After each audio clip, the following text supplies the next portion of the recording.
BJP की विजय संकल्प यात्रा का आगाज बागेश्वर में केंद्रीय मंत्री अनुराग ठाकुर ने की शुरुआत। पुष्कर सिंह धामी मुख्यमंत्री भी रहे मौजूद। आज से कांग्रेस की ग्राम प्रणाम यात्रा, विपिन रावत के गांव से गैरसैंण से यात्रा की शुरुआत। शहीदों के घर घर जाएगी कांग्रेस।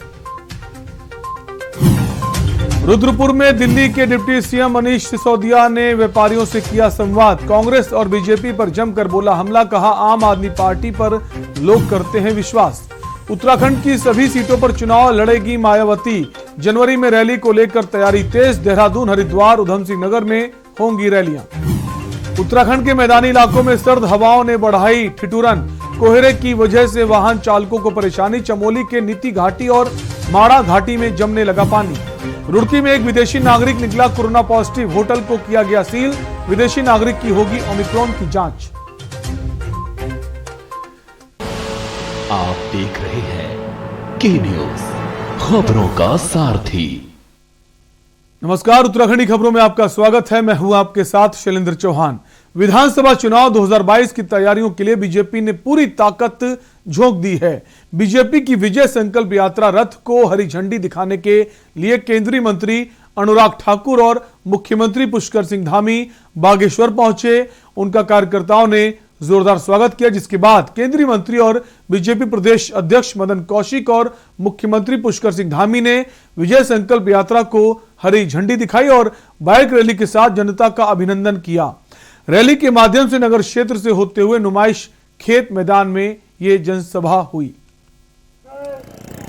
भाई हमारे एक काम करो, रीड कोर्ट के पास हमने आज पूरे कल हमारी यात्रा हरिद्वार से गढ़वाल मंडल की प्रारंभ हुई है, जिसमें हमारी पार्टी के राष्ट्रीय अध्यक्ष आदरणीय जगत प्रकाश नड्डा जी ने उस यात्रा को वहाँ पर शुभारंभ किया है। और आज इस यात्रा का शुभारंभ यहाँ पर हमारे केंद्रीय मंत्री अनुराग ठाकुर जी की उपस्थिति में ये यात्रा यहाँ से प्रारंभ हो रही है। और विजय का संकल्प लेकर हम आम जनों का, सभी बड़े बुजुर्गों का, माताओं बहनों का, नौजवानों का, सभी का आशीर्वाद लेने के लिए संकल्प यात्रा निकाल रहे। और संकल्प यात्रा के माध्यम से जगह जगह जाकर पूरी 70 की 70 विधानसभाओं में ये यात्रा जाएगी।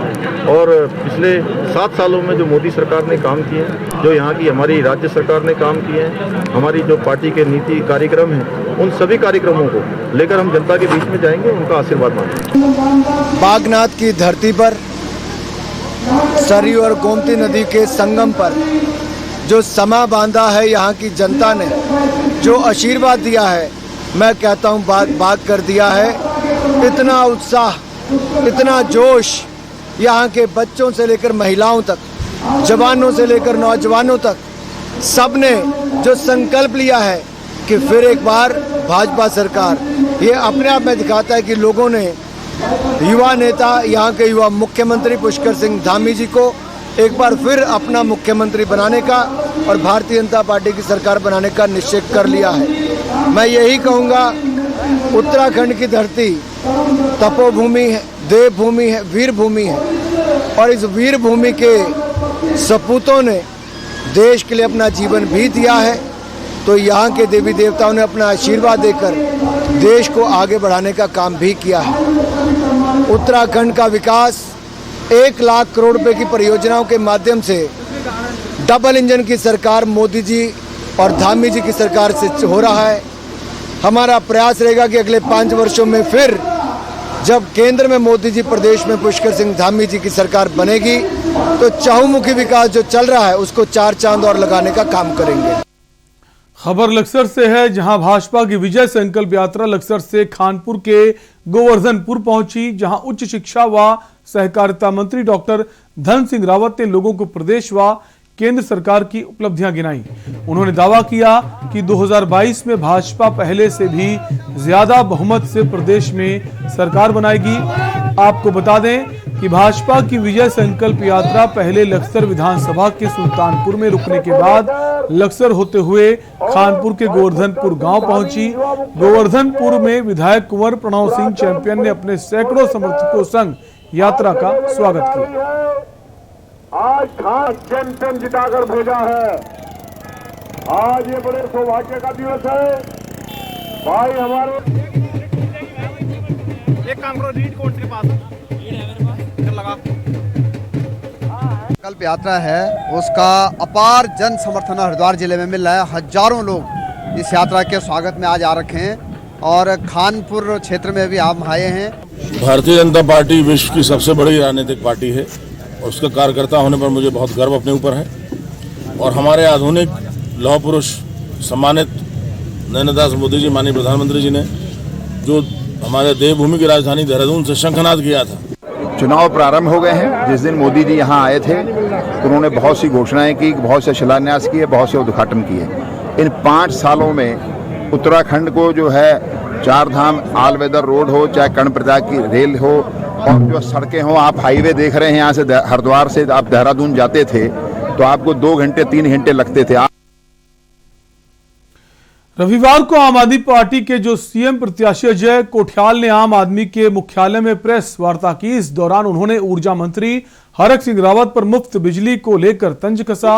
उन्होंने कहा कि आम आदमी पार्टी के संयोजक अरविंद केजरीवाल ने जब मुफ्त बिजली देने की घोषणा की तो कांग्रेसी और भाजपाई मजाक उड़ा रहे थे, लेकिन हाल ही में ऊर्जा मंत्री ने ये बयान दिया था कि मैं स्वयं 100 यूनिट बिजली मुफ्त देने की योजना के लिए मॉडल तैयार कर रहा था, लेकिन केंद्र से इसके लिए मंजूरी मिलना मुश्किल है, क्योंकि अगर उत्तराखंड राज्य को मुफ्त बिजली की मंजूरी दे दी गई तो और भी राज्य इसकी मांग करेंगे।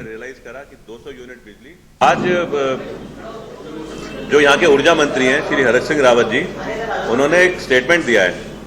वो स्टेटमेंट सुनने के बाद पहले तो मेरे को लगा कि वो ना एक घुमा के कुछ बोलने की कोशिश कर रहे हैं, लेकिन पूरा बता भी नहीं रहे हैं। उस स्टेटमेंट में उन्होंने बोला कि हम जो ये भारतीय जनता पार्टी की जो यहाँ पे सरकार है उसमें हरक सिंह रावत जी ने एक प्लान बनाया।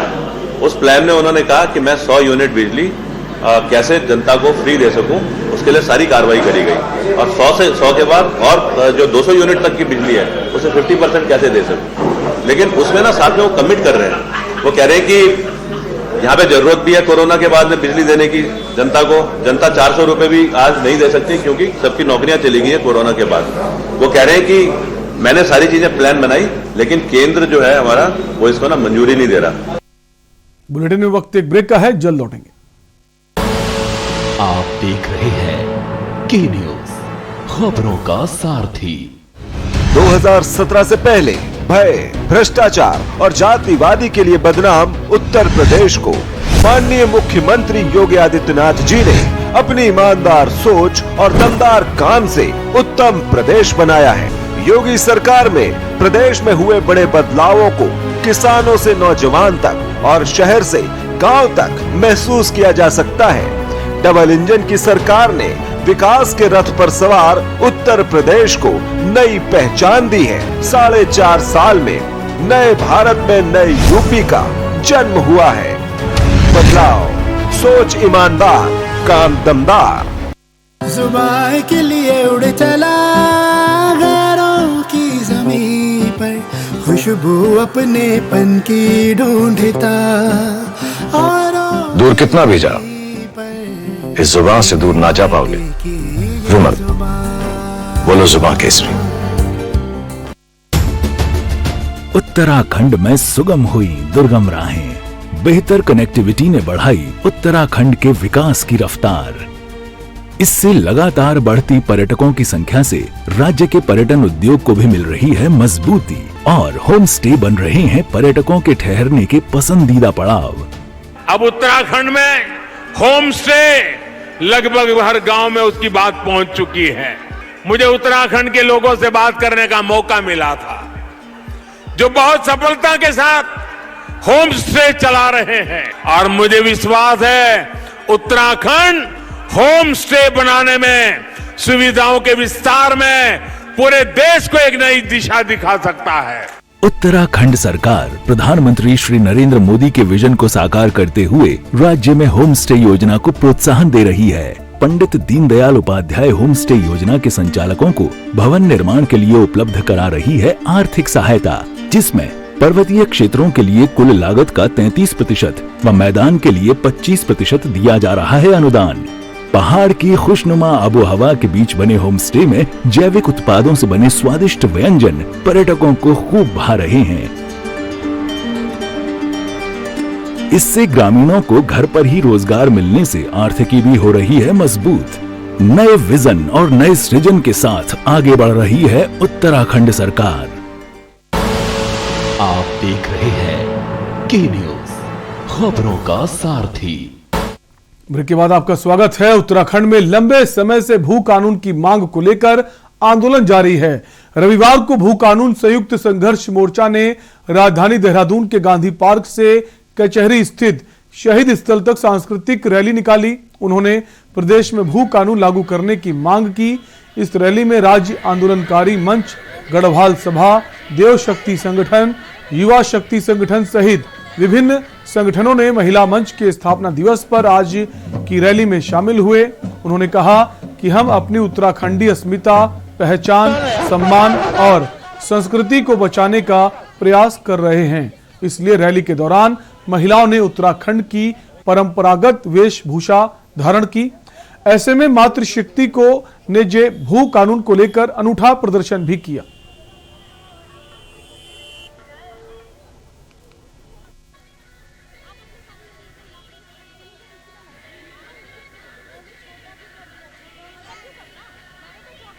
ये एक आक्रोश रैली के रूप में हम लोग निकाल रहे हैं। हमारे साथ युवा भी हैं, हमारे साथ अन्य आंदोलनकारी साथी लोग भी यहाँ पे हैं और महिला मंच के लोग भी इसमें शामिल हैं। तो हमारा स्पष्ट मानना है कि जिस तरह से सरकार भू कानून को उत्तराखंड का अपना भू कानून नहीं बना रही है, हमारा बार बार इसका ये कहना रहा है कि हिमाचल की तर्ज में, पर्वतीय राज्यों की तर्ज में हमारे वहाँ भी अपना भू कानून होना चाहिए। लेकिन अपना भू कानून न लाके सरकार ने जिस तरह से लगातार इसमें संशोधन करके भूमि को उत्तराखंड के हाथों से निकलने की पूरी कोशिश लगातार की गई है सरकारों के द्वारा, उसके खिलाफ ये एक जन आक्रोश के रूप में ये रैली आपको दिखाई दे रही है। हमारा मानना है कि अगर आपने 2018 का कानून तत्काल रद्द नहीं किया तो ये आंदोलन थमने वाला नहीं है, क्योंकि 2018 में 12.5 एकड़ से ज्यादा भूमि बाहर के लोगों को खरीदने का अधिकार जो सरकार ने दिया है, उसके खिलाफ हम लोग ये आक्रोश रैली निकाल रहे हैं। भाजपा विजय संकल्प यात्रा सोमवार को पिथौरागढ़ जिले में पहुंच रही है। गंगोली हाट विधानसभा से यात्रा की शुरुआत हो रही है। बेरीनाग में विजय संकल्प यात्रा को लेकर तैयारी की जा रही है। बेरीनाग में विजय संकल्प यात्रा के दौरान सभा की जाएगी। यातायात को लेकर भाजपा के द्वारा तैयारियां की जा रही हैं। यात्रा को लेकर भाजपा कार्यकर्ताओं में उत्साह देखने को मिल रहा है। यात्रा में केंद्रीय और प्रदेश स्तरीय मंत्री भी पहुंच रहे हैं।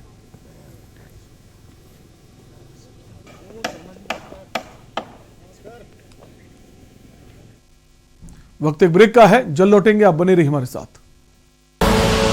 आप देख रहे हैं के न्यूज, खबरों का सारथी।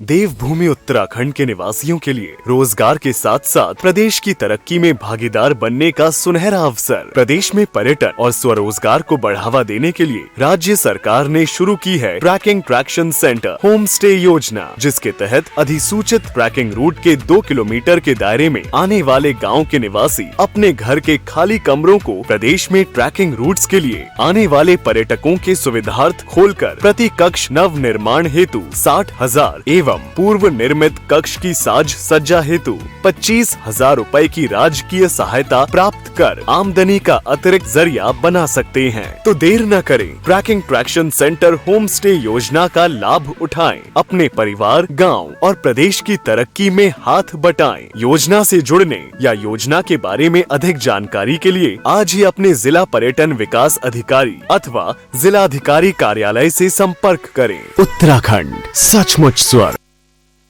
पर ये दिल है कि चख रहा है उन्हीं अल्फाजों का नूर और नूर और नूर। दूर कितना भी जाओ, इस जुबान से दूर ना जा पाओगे। विमल, बोलो जुबान केसरी। हमारे देश की धरोहर योगा आज पूरी दुनिया अपना रही है। मैं खुद डेली योगा करता हूँ और मुझे यकीन मानिए इससे बहुत फ़ायदा हुआ है। मैं चाहता हूँ कि हर दिल्ली वासी भी योगा का लाभ उठाए, हर दिल्ली वासी योगा को अपनाए, स्वस्थ रहे। इसके लिए दिल्ली सरकार शुरू कर रही है दिल्ली की योगशाला। पूरी दिल्ली में हर कॉलोनी, हर गली, हर मोहल्ले में जहाँ भी लोग योगा करना चाहेंगे सीखना चाहेंगे, दिल्ली सरकार वहाँ पे मुफ्त अपने ट्रेंड योगा इंस्ट्रक्टर्स भेजेगी और आपकी कॉलोनी में भी चलेगी दिल्ली की योगशाला। अगर आपकी कॉलोनी में 25 लोग हैं जो योगा सीखना चाहते हैं और आपके पास कोई ऐसी जगह है जहां योगा की क्लास हो सकती है, तो बस 9013585858 पर मिस्ड कॉल दें और दिल्ली सरकार आपको योगा सिखाने के लिए फ्री ट्रेन्ड इंस्ट्रक्टर भेजेगी। आप देख रहे हैं के न्यूज, खबरों का सारथी। ब्रेक के बाद एक बार फिर आपका स्वागत है। दिनेशपुर में आज उत्तराखंड कबड्डी एसोसिएशन की ओर से कबड्डी प्रतियोगिता का आयोजन किया गया। कबड्डी टीम के लिए खिलाड़ियों का चयन ट्रायल हुआ, जिसमें 11 जिलों के चयनित खिलाड़ियों ने भाग लिया। चयनित टीम 15 जनवरी से महाराष्ट्र में होने वाली राष्ट्रीय स्तर की प्रतियोगिता में भाग लेगी। स्टेडियम में 20-20 खिलाड़ी का चयन उत्तराखंड टीम के लिए किया गया है। ये खिलाड़ी प्रशिक्षण कैंप में भाग लेंगे, जहां से मुख्य टीम का चयन राष्ट्रीय स्तर की प्रतियोगिता के लिए किया जाएगा।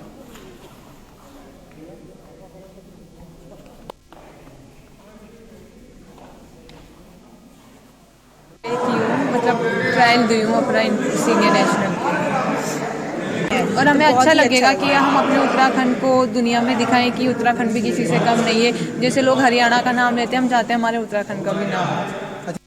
ये सीनियर वर्ग में बालिकाओं का चयन किया गया है, जो सीनियर नेशनल अभी अगले माह जनवरी में महाराष्ट्र में होने वाला है बालिकाओं का। कितने खिलाड़ियों का चयन हुआ है? इसके लिए कैंप में हमने 21 खिलाड़ियों का चयन किया है। ये खिलाड़ी कैंप से और इसकी छटनी होगी खिलाड़ियों की? हाँ, और छटनी होगी। इसमें 12 खिलाड़ी या 14 खिलाड़ी रहेंगे। बाकी हम सब जूनियर के बच्चे हैं, इनमें हम उन्हें तैयार करेंगे जूनियर के लिए। जिला अस्पताल रुद्रप्रयाग की यूनिट्स को माधवाश्रम अस्पताल कोटेश्वर में शिफ्टिंग के विरोध में जिला अस्पताल परिसर में क्रमिक अनशन शुरू हो गया है। स्थानीय लोगों ने कहा कि किसी भी दशा में अस्पताल को कोटेश्वर में संचालित नहीं होने दिया जाएगा। क्रमिक अनशन के बाद भी फैसला नहीं बदला तो आमरण अनशन शुरू किया जाएगा। आपको बता दें, गत 8 दिसंबर से स्थानीय जनता ने जिला अस्पताल को कोटेश्वर शिफ्ट किए जाने को लेकर आंदोलन शुरू किया था। निश्चित रूप से ये आज करीबन 14 दिन हो गए हैं और जिला अस्पताल जो हमने यहाँ पे शिफ्ट करने के बाद के सरकार ने इसका विरोध उस दिन से हो रहा है और यहाँ पे अभी क्रमिक अनशन भी शुरू हो गया है। निश्चित रूप से हमारा कोई विरोध नहीं है कि शंकराचार्य हॉस्पिटल में नहीं बनना चाहिए, वहाँ बेस हॉस्पिटल के हम मांग करना चाहते हैं, अच्छा हॉस्पिटल बनाने की मांग करना चाहते हैं। लेकिन हमारे दूर दराज से लोग बाग जो आते हैं यहाँ पे, मरीज जो यहाँ पे आते हैं, उनको बहुत कठिनाई का सामना करना पड़ेगा यदि हॉस्पिटल वहाँ शिफ्ट होता है। यहाँ पर तो आम जनता आती है, अपना इलाज करा के तुरंत घर निकलने के लिए उनके साधन की और संसाधन उनको मिल जाते हैं। वहाँ आम जनता परेशान हो जाएगी। और निश्चित रूप से हमने जिलाधिकारी से बात की तो जिलाधिकारी कहते हैं कि हमने गाड़ी की व्यवस्था करेंगे। जिलाधिकारी से मैं पूछना चाहता हूं कि यदि गाड़ी की व्यवस्था आपने जब कलेक्ट्रेट गया था तो तब भी आपने जीएमओ से एक अनुबंध किया था। आज भी वो जीएमओ वाले 1,46,000 लगभग देनदारी है और वो भटक रहे हैं, अभी उनको नहीं मिल पाया। सर्दी का मौसम लोगों को दिल व दिमाग को झटका दे रहा है। सर्दी बढ़ने से अस्पतालों में हार्ट अटैक व लकवे के रोगियों की संख्या बढ़ने लगी है। कार्डियोलॉजी विभाग और एमबीएस अस्पताल के न्यूरो विभाग में हार्ट व लकवे के 20 से 30% मरीजों की ओपीडी बढ़ चुकी है। सर्दी में डायबिटीज, ब्लड प्रेशर व मोटापे के लोग ज्यादा प्रभावित हो रहे हैं। बुजुर्गों में यह समस्या ज्यादा हो रही है। खान पान की बदलती जीवन शैली के कारण युवा वर्ग भी इन बीमारियों की चपेट में आ रहा है। ये रिपोर्ट देखिए।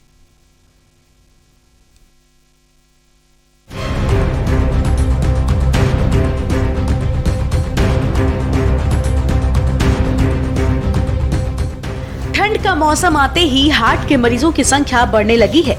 कानपुर के हृदय रोग संस्थान में जाड़े के मौसम की वजह से मरीज लगातार बढ़ रहे हैं और जिसकी वजह से हृदय रोग संस्थान के सभी वार्ड फुल हो गए हैं। ऐसे में स्वस्थ रहने के लिए डॉक्टरों ने अपनी सलाह दी है। में हार्ट के पेशेंट बढ़ते भी हैं और जो ऑलरेडी हार्ट के पेशेंट्स हैं उनकी दिक्कतें भी बढ़ जाती हैं, नए मरीज भी बढ़ जाते हैं। क्योंकि सर्द होता क्या है कि जब सर्दी शुरू होती है तो ठंड की वजह से हमारी जो नसें हैं, हार्ट का जो नसें होता है, लंग्स का नसें होता है, वो सिकुड़ने लगता है ठंडी हवा में। इसी वजह से जो एक प्रेशर बनता है हार्ट के ऊपर, तो जो पुराने मरीज ऑलरेडी दवाई ले रहे हैं उनकी दिक्कतें बढ़ जाती हैं, उनको सीने में दर्द की शिकायत हो जाती है या हार्ट अटैक की जो संभावना है वो ज़्यादा बढ़ जाती है, और जो लंग्स की जो मरीज हैं उनकी दिक्कतें बढ़ जाती हैं, और जो पेशेंट बॉर्डर लाइन होते हैं जिनको की बीमारी होती है लेकिन वो प्रेजेंट नहीं करते हैं, तो वो भी उनका प्रेजेंटेशन बढ़ जाता है, तो नए मरीजों की संख्या भी बढ़ जाती है और पुराने जो मरीज हैं उनकी भी संख्या बढ़ जाती है। सर्दी में साइलेंट अटैक मरीज ज्यादा आ रहे हैं। सर्दी में बीपी में भी बदलाव होने लगता है। ब्लड पंप करने में दिल को ज्यादा मेहनत करनी पड़ती है। खून का प्रवाह भी कम हो जाता है। नसों में खून जमने से दिल की बीमारी होती है। सर्दी में आमजन की दिनचर्या बदल जाती है। व्यायाम में भी कमी आ जाती है। बढ़ती ठंड में इसका पालन जरूर करें। धूप निकलने पर ही टहलने के लिए जाएं। देर रात जरूरी होने पर बाहर जाएं तो सिर और कान ढककर बाहर निकलें। बाहर गर्म कपड़े पहनकर निकलें। बीपी और मधुमेह की नियमित जांच कराएं। दवा की डोज भी फिर से निर्धारित करा लें। घर पर ही व्यायाम, योग एवं ध्यान करें। तले भुने की बजाय हल्का भोजन करें। डॉक्टरों के अनुसार सर्दियों में रक्त की धमनियां सिकुड़ जाती हैं, जिसके चलते जितनी ऑक्सीजन की जरूरत पड़ती है उतनी नहीं पहुंच पाती। ऐसे में ऑक्सीजन मांग व पूर्ति का अनुपात बिगड़ जाता है। नतीजा हार्ट अटैक के रूप में सामने आता है। सर्दी में खान पान में भी बदलाव आता है। अधिक तला हुआ भोजन खाने में आता है, जो शरीर में चिकनाई की मात्रा बढ़ाता है, जो हार्ट अटैक के लिए घातक साबित होता है। के न्यूज इंडिया के लिए सतीश सिंह की रिपोर्ट। फिलहाल उत्तराखंड की खबरों में अभी के लिए इतना ही। देखते रहिए के न्यूज इंडिया। नमस्कार। आप देख रहे हैं के न्यूज, खबरों का सारथी। उत्तर प्रदेश सरकार कोविड-19 के संक्रमण से मृतकों के आश्रितों को 50,000 रुपए की अनुग्रह राशि प्रदान कर रही है। अनुग्रह सहायता राशि के लिए आश्रित अपने जिले के कलेक्ट्रेट स्थित कार्यालय में ऑफलाइन या राहत आयुक्त कार्यालय की वेबसाइट rahat.up.nic.in पर ऑनलाइन आवेदन कर सकते हैं। आश्रित कोविड से मृत्यु का प्रमाण, मृत्यु प्रमाण पत्र और बैंक पासबुक की कॉपी के साथ आवेदन कर सकता है। अधिक जानकारी के लिए rahat.up.nic.in पर लॉगिन करें या राज्य स्तरीय राहत कंट्रोल रूम हेल्पलाइन 1070 पर कॉल करें। हर मुश्किल में साथ, संवेदनशील सरकार। सुबह के लिए उड़ चला गैरों की ज़मीं पर, खुशबू अपने पन की ढूंढता। और दूर कितना भी जा, इस जुबान से दूर ना जा पाओगे। रुमल, बोलो जुबान केसरी। जब पशुओं को मिलेगा प्यार और मिल्को मोर पशु आहार, तो दूध बहेगा, मुनाफा बढ़ेगा। मिल्को मोर पशु आहार।